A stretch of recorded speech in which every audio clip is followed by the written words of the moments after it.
Hey folks, this is Jake Davis with a top 5 video for you this lovely, lovely morning. Um, as I said, it's like 8 a.m. I just woke up, so I wanted to hurry up and get to work, get some shooting done. Um, this is my fourth of six videos covering the best of 2020, if that's a thing. and yeah, 2/3 through it. Been pretty good so far. I already did director and supporting actress and supporting actor, so please go back and check out those. Otherwise, let's get to it. My number five. Wait a minute. This I'm talking about best actress. This is my top five best actresses of 2020. Now, number five is Kristen Milioti for Palm Springs. This was an infectiously charming film. Very, very funny. Yes, it is Groundhog Day, but it's kind of a codependent Groundhog Day. And I liked how it's not just one guy stuck in the loop. It's actually several people stuck in this loop together, and it's almost kind of shows the idea that of actually having to build a life in this world where you're just living the same day over and over and over again. One character trying to find true peace, another character kind of more or less falls apart into alcoholic depression and sexual deviance. And then there's Christian Miliotti's character who really betters herself. She gets off the hooch and stops fucking around and starts to learn quantum physics so she can figure out how to get them the hell out of there. But yeah, just really, really funny, very, very charming performance, movie in general. But she's just absolutely infectious in this movie. Really, really enjoyed her, and not to mention she's so damn cute. Now, number four, Anya Taylor Joy for Emma. Anya Taylor Joy has been a very impressive young actress the last few years. I believe this is actually the third time I've nominated her for my year and things. Um, I mistakenly, when I did my review for New Mutants over the summer, 3 years ago, it was over the summer. For some reason, I said it was Elle Fanning playing her character in that movie. I don't know why I got that wrong. But I mean, nobody bothered to correct me, and it was quite a while until I realized the mistake myself. It just goes to show you how important New Mutants was. But Anya's terrific in this, of course, playing the famous Jane Austen character, Emma, she's a manipulator, but she's a matchmaker. She's a very good-hearted person. It's one of the few stories that actually shows, lying to somebody can actually be for their benefit. But yeah, she's a bit of a prude, and yeah, she is a bit insensitive, but just a wonderful character and a terrific performance and a delightful motion picture. I absolutely recommend you see Emma. Number three, I'm gonna say Betty Gilpin in The Hunt. The Hunt was one of my favorite movies of the year. Probably the movie I've watched the most from 2020. I've seen it maybe double digits, but it's just a really, really entertaining movie. It's so fucking funny. Its only real flaw to me is that come 2025, it's going to be just painfully dated. Um, it's just because of a lot of the references, and a lot of the dialogue used in the film is just so specifically this era. Um, I loved Betty Gilpin in this. It's a bit of a slow burn before it's actually they try to surprise you and letting you know that she's the actual main character of the movie, similar to how they did with Ripley in the original Alien. But considering how she was like front and center of all of the posters and promotions of this movie, I did that. They kind of had already given it away. But I really love her in this. She plays a military veteran who kind of ends up here, as far as we know, accidentally. Because that's a cool thing about her. She's like her backstory is a bit of a mystery. She claims one thing, but the villains say she's something else, and kind of leave it up in the air to whether or not she's really telling the truth, or if the villains, or she's just fucking with the villains, or but ultimately it doesn't matter because these people are hunting people. I mean, I love the point of this movie. It doesn't care if somebody's a fucking misogynist or a bigot or a drug addict or someone who cheats on the taxes or an illiterate jackass online. they're not hunting people for sport, at least. You know what I mean? But yeah, this is a really, really funny movie, and unlike, I would definitely recommend you go check out James A. Janice's kill count for this episode because he absolutely nailed it. I agree with everything the kids said about this movie. Yeah, it is political. It's a farce. It's political commentary, cynicism, and everybody takes their shots. I love how everybody kind of both sides of the political spectrum come off both impatient and closed-minded in this movie, and I liked that, because I'm personally not. People call me Republican all the time. I'm no goddamn Republican. I'm a conservative, but it comes conservative as in like I pinch my pennies and I fucking reuse batteries and shit like that. I try to think of myself as a classic libertarian, even though I will never vote for the Libertarian Party because those are a bunch of boring fucking losers, if you ask me.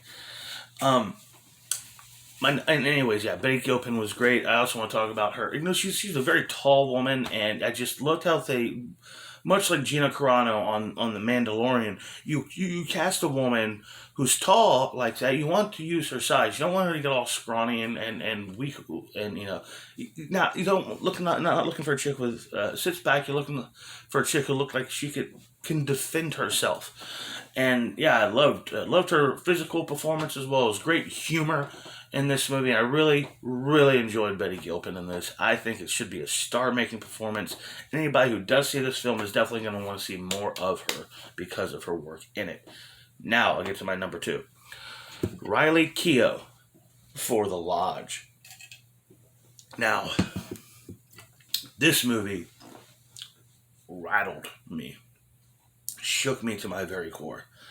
This is one of the most merciless, heartless, relentless horror movies I've ever seen in my life. It's like the Schindler's List of horror movies.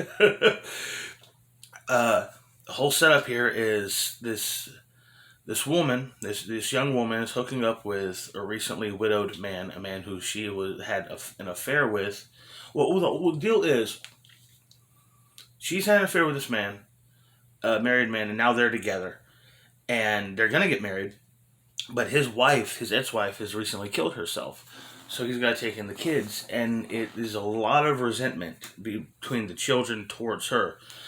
And during Christmas, something happens and the dad has to go off and do some work. He'll be back in 2 or 3 days. He'll be back in time for Christmas. But while they're gone, while the three of them are stuck at the lodge getting to know each other, weird things start to happen. Like things start to disappear, and the clocks start to just bizarre, unexplained things start to happen. I really don't want to spoil the film for you, but the movie delves deep into psychological torment, self-loathing, childhood trauma, hatred, misery, pain, anguish. It is a relentless motion picture, and I cannot say enough good things about Riley Keough. She's probably best known for being one of the brides at the Citadel, and she's also the granddaughter of Elvis, which is cool. But she's just amazing in this performance, and I just cannot say enough good things about this movie. See The Lodge. But, it's not popcorn fare. Just, you've been warned. And my number 1, my winner for the best actress of 2020 is Diane Lane for Let Him Go. Diane Lane Let Him Go is not only just the best lead actress role of the year, this is the best performance of the year. She's playing a woman who, a few years after losing her son, her daughter-in-law remarries, and they move off. And just, feeling empty, even with her husband, who's very supportive and loving, she just doesn't feel like she has much. So they go to see their grandson, and turns out, they got their new in-laws are some evil people. And just, Diane Lane's, her obsession, determination, her pure willpower that comes through in this movie. It's you always hear stuff about second wave feminism, like, it was the real thing. But anytime you watch old movies and stuff like that, it's the women running the home, it's the women running the family. I mean, yeah, sure, the father's expected to go out and make all this money, but it's her house, and she has the say. And I love that kind of deep maternal strength she brought to this performance. Just amazing, amazing stuff. Anyhow, I got some honorable mentions for you too. I definitely gotta say Gal Gadot for Wonder Woman 1984. I almost nominated her, but with not that she's not great, she's essential to the success and the greatness of those movies. But with 4 times playing Wonder Woman, and definitely another one coming, I wanted some fresh meat for this year. I can't believe I'm saying this, but Kristen Stewart for both her movies, terrific performances in both. Seberg as Jean Seberg, the 1960s actress who gets embedded with the Black Panthers and then is, I mean, harassed and tormented by the FBI until she's literally driven insane. And her performance in Underwater, which is basically just a Lovecraftian horror film, but it's very much just her character, not something you've seen her. She's very much just the strength and determination she has in that movie, and just focus on being believable and creating a role. You know what I mean? Just she was very good in that, very very good.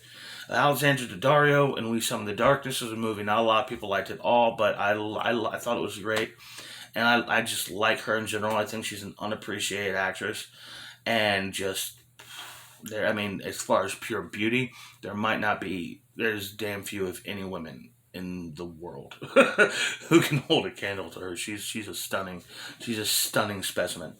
Oksana Akinshina, if I'm pronouncing that right, from Sputnik, very, very restrained, very controlled performance in that film. Sputnik is an interesting horror movie in general, and her character, her performance just brings a lot of human elements to it, like how it's very much goes from just a scientist studying this thing to studying an alien creature to more of a very human story about freedom and in individualism and stuff like that.